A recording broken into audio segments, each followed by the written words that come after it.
Hey everyone, it's me, Shell360, and I'm here with another tag video.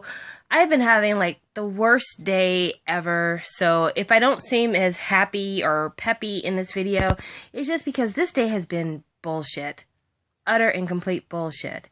But I'm not gonna let that stop me from doing this tag because I've been trying to do this tag for like the last 2 or 3 days, and I finally have the time to do it, even if I only have a little bit of time. So this is the 2014 K-pop album favorites tag by RandomMe2011. Basically, it's a chance to look back at the year, at the things we've purchased, and kind of tell people what was our favorite, what was our least favorite, things like that. I don't expect for anybody to take what I say as being the gospel truth because we all have different opinions. I just want to share mine, and hopefully you guys will agree. So let's get right into it. We're going to start with the very first question, which is favorite K-pop album of the year. I'm pretty certain that my favorite K-pop album is nobody else's, unless you're weird like me, but my favorite was Crush on You. Crush is a new artist. He is phenomenal.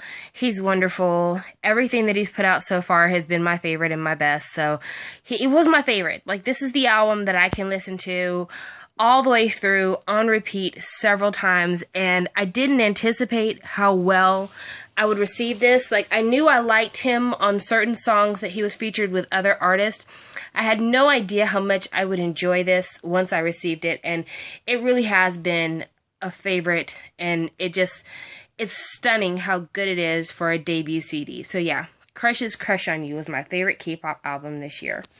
My favorite photo book this year, actually, my favorite photo book, and this is going to sound really corny, this was my favorite photo book. It was Ladies Code Kiss Kiss. I picked this because with everything that happened with the group, it was my favorite photo book because looking at the images inside the photo book and seeing how beautiful everybody looked, it's really nice to remember them in this way. To not remember them as being mangled or being bedridden and hurt, but to remember them as being beautiful, smiling, happy girls and just with the world in front of them and all the potential ever. So yeah, this is the way I prefer to remember Eunbi and Rise, and I'm really glad that I have this. This was definitely a very good photo book in light of the tragedy. Alright, the next question was favorite solo album. The channel is Shell360, so I think you already know my favorite solo album was Ace by Taemin. This album was incredible. It was just so much better than I thought it would be. The only thing that really kept it from being my favorite album of the year was because I didn't really like Pretty Boy and Wicked as much. There was some really weird English phrase in Wicked that totally killed the mood on that song. And then Pretty Boy, I didn't like the horns in Pretty Boy. I know a lot of people really like that, but those initial horns at the very beginning of the song, they bug me. But other than that, Ace is so good. Like the song Ace, the song Danger is really good. Experience is really cheeky. Play Me is like, it's audio sex. This was a really great album, and it meant a lot to me to have this because Taemin has not always been my favorite member of SHINee. He's never been my favorite member of SHINee. If you look back at any of my videos, whenever I get a Taemin photo card, I'm like, ugh, that guy. Because he's not somebody that I check for in SHINee, and I respect his dancing, but I think it's because earlier on, whenever I listened to SHINee songs, I could never really discern Taemin's voice out of the songs because it just didn't stand out to me. So being able to listen to this album and see him on his own, it really made me go back and reevaluate some of the SHINee songs that I had heard in the past and try to find his voice a little bit more. And it really made me appreciate his growing vocal talent. I mean, he's still not the strongest singer in SHINee. I think him and Key are fighting neck and neck maybe, but Jonghyun and Onew are still light years ahead of what Taemin is doing. But that's only because their ranges are so much broader than his, but where he sits at, where his comfort zone is, he's doing pretty well, and so I look forward to more from him. I definitely do, but before I see another follow-up album for Taemin, I'm gonna need Jonghyun solo, and I'm gonna need that yesterday. Alright, the next question was favorite subunit. Honestly, guys, when I first saw this question, this was who I thought about. Two Heart by William and Key, because I used to write a lot of fanfic back in the day, and it was all yaoi. And so when I first saw this video for Delicious, and I saw these two together, I was like, oh my gosh, who wrote this? What fan fiction writer finally got a hold of the Cornunas and decided that this is what we're going to do? But as I thought more about other subunits of the year, I realized I forgot one subunit because I don't ever think of them as a subunit. And the subunit that I forgot was Orange Caramel. I don't know why. I guess it's because I don't really listen to After School, the group. I forgot Orange Caramel was a subunit because they're just so good. I mean, they are so clever and so smart with what they do. Their albums are beautiful. Their concepts are everything. They're eggio without being like sickening sweet. There's always like a little sarcasm to it. There's a little bit of wit kind of touching the edges of it. And I love it. I love them. They're so good. And so really, subunit of the year is Orange Caramel in every way, shape, and form. Nobody beats them when it comes to subunits. They are the best. And I almost forgot about them because I think of them as their own entity. I don't think of them as a subunit. For me, it's Orange Caramel. And then I guess they're a part of After School. But I mean, to me, they're just Orange Caramel. They're not a subunit. But since going by technicalities, they are the subunit of the year. Nobody comes close to touching them. And I would argue that one in the comment section if you want to argue, but I don't think we should because it's my channel, and if I get too frustrated, I'm probably going to end up deleting your comment, which is a really rude thing to do, but like I said, it's my channel. All right. Next question was favorite packaging. This is a packaging that I didn't get until a little bit later in the year. I just talked about it in my last videos, the In Black Broken, and it's just really beautiful, classy packaging. I'm not going to go into it, like undoing it. There's a lot of unboxings on YouTube that you should look at to really look at it in depth, but this is beyond beautiful. I mean, it's just so beautiful and classy, and it says so much about the state of a person when they're broken. When you're broken, you're shattered on multiple layers, and there's multiple layers to this packaging, and it's really wonderful. It's really, really wonderful. But outside of that, I want to talk about In Black for a second because they have a new album coming out called Winter. And for those of you who watch Eat Your Kimchi, I used to watch them a lot more, but they quit doing Music Mondays, so I quit watching them as much. But they did TLDR about break-even points for K-pop groups. And in light of it looking like Lee Jun is pretty sure going to leave the group, I was thinking about this last album because they're not doing any promotion for their latest album, Winter. They're basically just selling it. They're not doing any videos, any stages, nothing.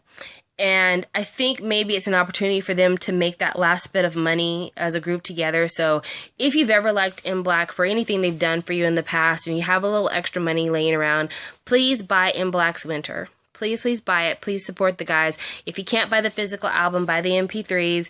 But it's an opportunity for them to kind of get a leg up on their break-even point. And I think if that can help them, then I encourage other K-pop groups to do the same. I think when you have groups that have these really strong fan bases, when you have a fan base like BAP's, when you have a fan base like Zaya's, I think if the fans care enough, those groups can release an album with no promotion. And I know as a fan, we're like, well, we want the MVs and we want to see the stages.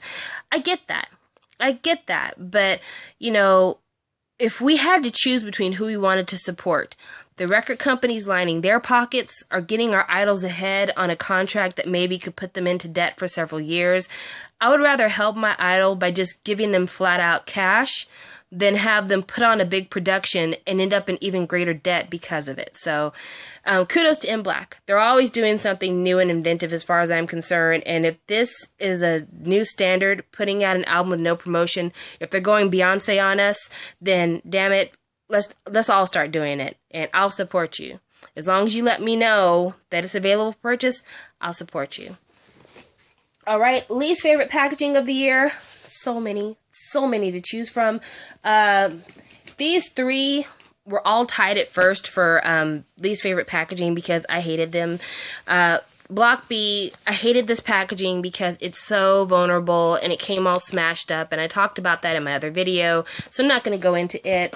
I talked about Top Dog's anniversary, it being like nothing for $4. I know that's not a lot of money, but I did expect a little bit more than this, so I wasn't too keen on that. And then one I didn't show you guys because I just got it recently as part of the Yes Asia sale. I got the Teen Top Exida. It wasn't really a part of the sale, but I needed to get some more stuff in order to get shipping, and this was fairly inexpensive, so I got it. But it's one of those pamphlet CDs, and I hate that style. And I thought that we had all agreed back in 2012 that we weren't going to be doing this anymore.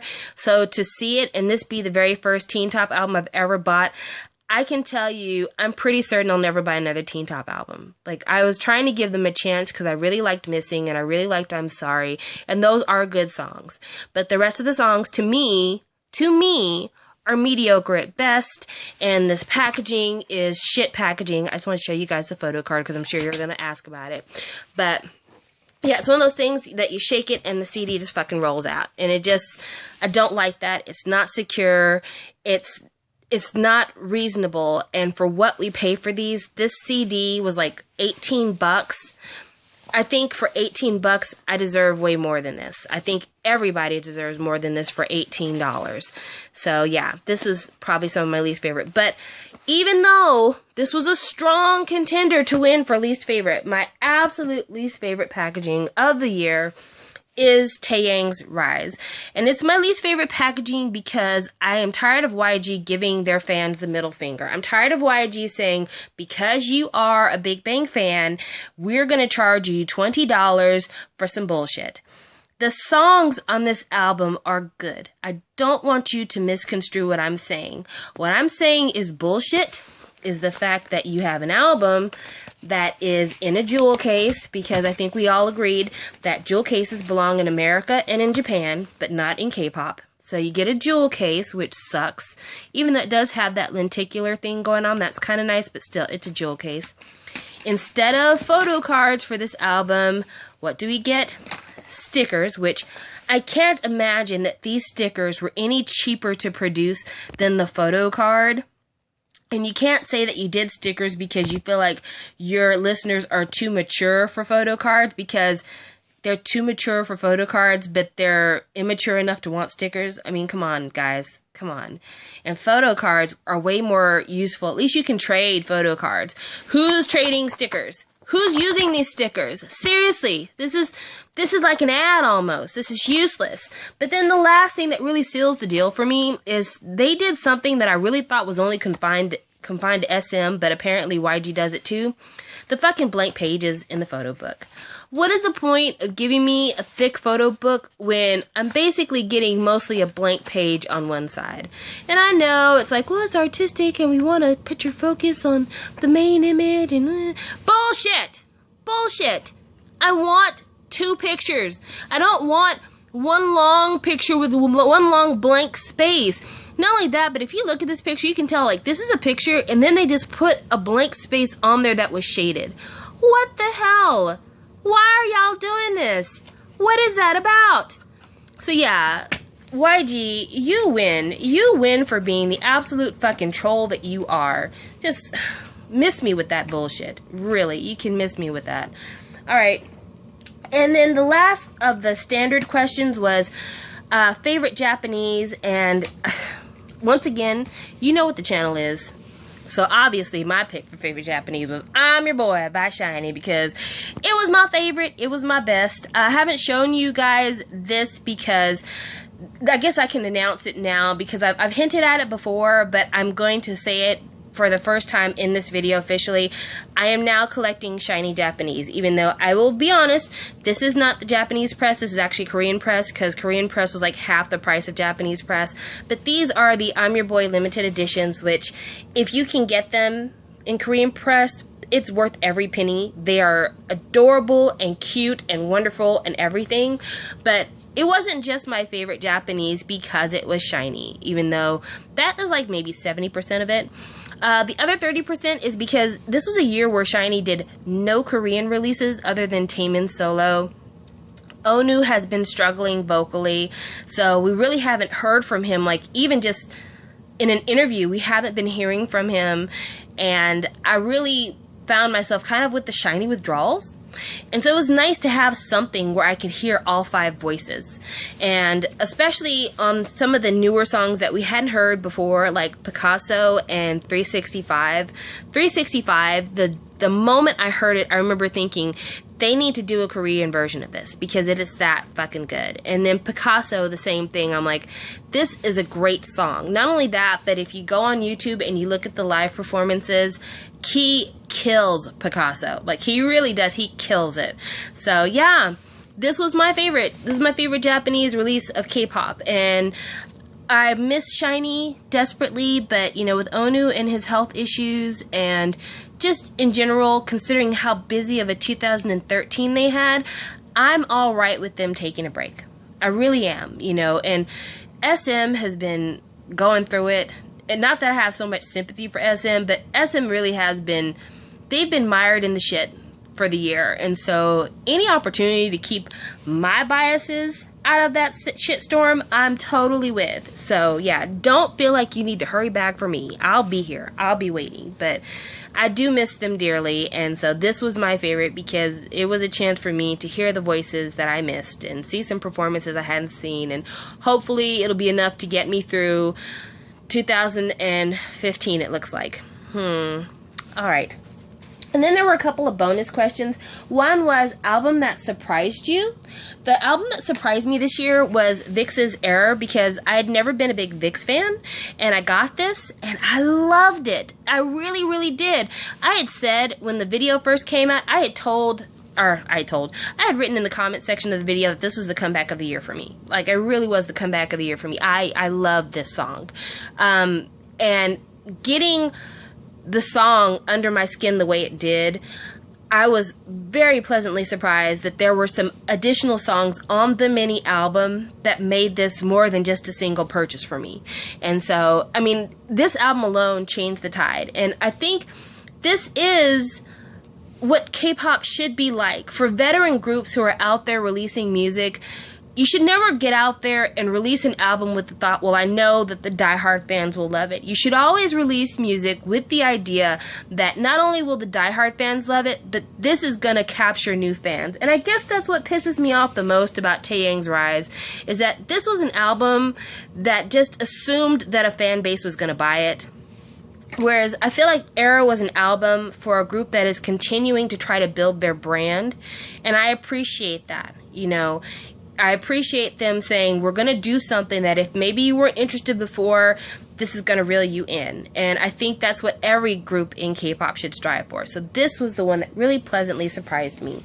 And then last, it was the album that could have been better. And I'm sure you guys aren't going to agree with me on this, but I thought Winter could have been better. I mean, I like Winter okay. Just after watching the show, because I watched the show a little bit later than everybody else did. And after watching the show, I feel like this group wasn't what I expected it to be. I feel like there were way more ballads on this than there should have been. I feel like there wasn't as much urban or hip-hop music as there should have been. And I don't know if it's because that's the way that YG is changing. Because YG's got Akdong Musician and Lee Hi, and they really are doing more pop, rockish, folkish music than they have in the past. And I guess maybe I'm an old school fan, so my mind hasn't been ready to make that shift. But yeah, I found myself feeling like it wasn't upbeat enough, that there weren't enough fast-paced songs, that it just was too middle of the road / slow for me. So this was the one that I was kind of like, I wish it could have been better. And then the last thing I want to tell you guys about, just to end the video, it wasn't a question that she asked, but she had done a video of her top 10. So I wanted to quickly give you the list that I had of my top 10 songs. The top 10 songs that I had, and it's in no particular order. You can see it here. Overdose. I really loved Overdose by EXO. This Is Love / Evanescence. I think of them as one because the videos are connected. Eyes, Nose, Lips by Taeyang. Probably the song of the year, considering how many groups did covers of it. 30 Sexy, I love that song. Rain is my ultimate bias throughout all of K-pop, but I really felt like this song was like, it was a Justin Timberlake-y kind of, just really grown and sexy sound, and that's where I sit. I love grown and sexy. That Grown and Sexy. It was Grown and Sexy. Young Law Bridge by Zion T. I put a star next to it because it was one of my favorite songs of the year, but it was one of my favorite songs that was so much better once I saw the English translations, because it really made a statement about Korean home culture and about how in families, the families work to the point of exhaustion, and all with the hope that by them working, the rest of the family will be okay and remain strong. And it talks about a young kid waiting for his dad to come home every night. And every time he talks to his dad and says, "Where are you?" Because his dad's not home. His dad's like, "I'm on Young Law Bridge." And his dad, when he's asleep, would leave candy on the pillow. And now that he's an adult and he's working all the time, his family is asking him, "Where is he?" And he's like, "I'm recording," or "I'm on stage." And that's always where he's at whenever they call. But in the chorus, he's saying, "Let's be healthy. Let's be happy." So, just letting that, yeah, there is a workaholic culture, but it's not because they love work so much. It's because they love their family so much, and they're willing to put in that work to make sure everyone is happy and healthy. So I really appreciate that song on different layers. Next was Come Back Home by 2NE1. That song was so good, and I just really feel like people forgot it because it came out during the early part of the year, but that album was fantastic, and that song really was a return to form for that group. Infinite's Back.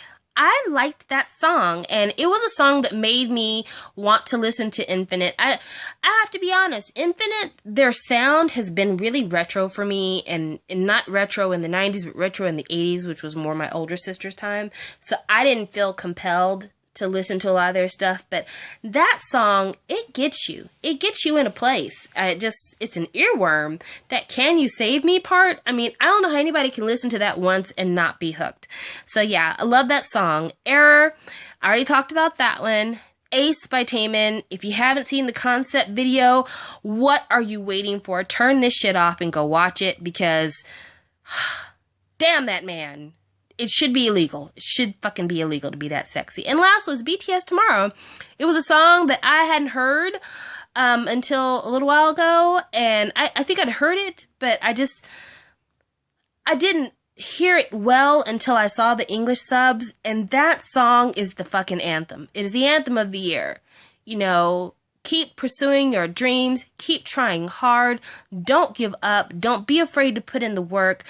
Get what you want out of this lifetime. Don't let other people's expectations of what you should be put you down.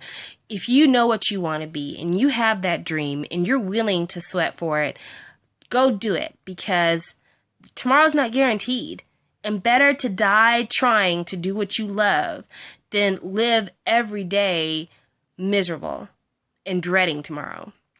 So those are my top 10 songs in no particular order. And then honorable mentions, Friday by IU, because it came out in the tail end of 2013. But that song, oh my gosh, that song. I can't tell you how many times I've hummed that song to myself. And then Something by Girls' Day, because as you see my channel icon, Minho's performance of Something was one of the most special moments of the year for me. Out of all of K-pop, it was one of the most special moments of the year. Some and the Space in Between by Soyu from Sistar. That was one of my favorites of the year. Honorable mention, it was the whole digital single bullshit. I love those songs, but I'm sick of digital singles in K-pop, because depending on where they release it, sometimes for international fans, you can't get those songs without getting them illegally. And so, yeah, I'm not a fan of the digital single revolution. Touch My Body by Sistar. Song was so catchy, but that dance was so ridiculous. That shake the poop out your diaper dance. And I didn't put it on here, but Hyorin's Erase. I love that song and that performance. If you watch the dance practice for Erase, you can't tell me that Hyorin is not one of the sexiest women on the planet. She just is everything. The sound of her voice, the way her body moves, the expressions on her face, she is hot. Oh my gosh. And I'm not even sexually attracted to women in that way, but if I was, you can tell me she wasn't the sexiest woman on earth. She is so beyond talented and so beyond beautiful, and just, oh my gosh. She is Beyonce in Korean form. She's everything to me. But yeah, those were my top 10 songs and my honorable mentions. And that's everything. You guys, I just want to say, because I don't know how many videos I'll do before the year's over, but I got 90 subscribers this year. And I started doing these videos this summer. So it has been incredible to see how the channel has grown, the friendships I've made, the way that my feelings about K-pop have expanded. Everything that has culminated into this video, I couldn't get this far without you guys. And while the year has been really tragic, the Sewol Ferry incident, the Ladies Code incident, losing members of EXO, group breakups, label shakeups, it's been so much, and it's just been really hard on us all.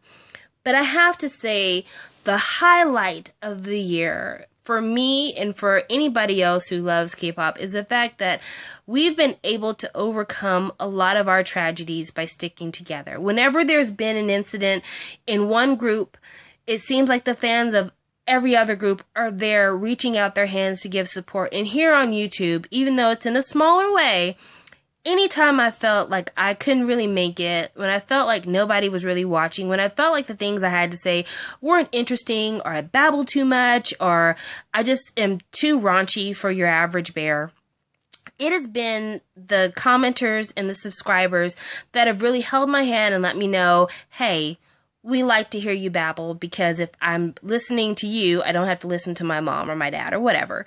And it has meant the world to me. And it has just gone to show me what quality people there are who are fans of K-pop. And if anybody wants to bag on XOLs or wants to bag on fans of Girls' Generation, you know what? You can suck my ass, because yeah, there's bad apples in every group, but for the most part, K-pop families are the strongest families in all of fandom, and they deserve all the accolades, and I'm proud of you.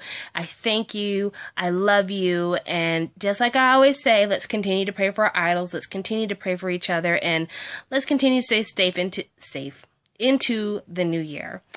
Thank you so much for watching this. Thank you, RandomMe2011, for your tag videos. They're amazing and so much fun. And I'll see you guys later. Bye.